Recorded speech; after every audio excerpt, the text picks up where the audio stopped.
সিডিএর নবনিযুক্ত চেয়ারম্যান মোহাম্মদ ইউনুস বলেছেন, আমি শুধু মুক্তিযোদ্ধা নয়, অস্ত্র হাতে ট্রেনিং পাওয়া মুক্তিযোদ্ধা। আমাকে অন্য কারো সঙ্গে মেলালে ভুল করবেন।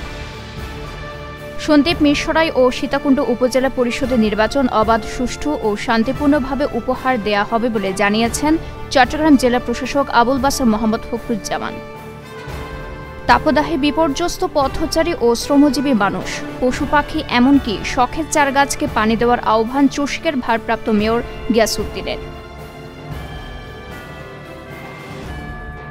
নগর বিএনপির আহ্বায়ক ডাক্তার সাদাত হোসেন বলেছেন, তীব্র তাপদাহে অসহনীয় গরমে জনজীবন অতিষ্ঠ। চট্টগ্রামে এখন গ্যাস চেম্বারে পরিণত হয়েছে। কালুরঘাটে ফেরির বেইলি ব্রিজে টেম্পোর ধাক্কায় ফাতেমাতুজ জোহরা নুপুর নামে কলেজ ছাত্রীর মৃত্যু। এ ঘটনায় টেম্পোর চালক গ্রেপ্তার।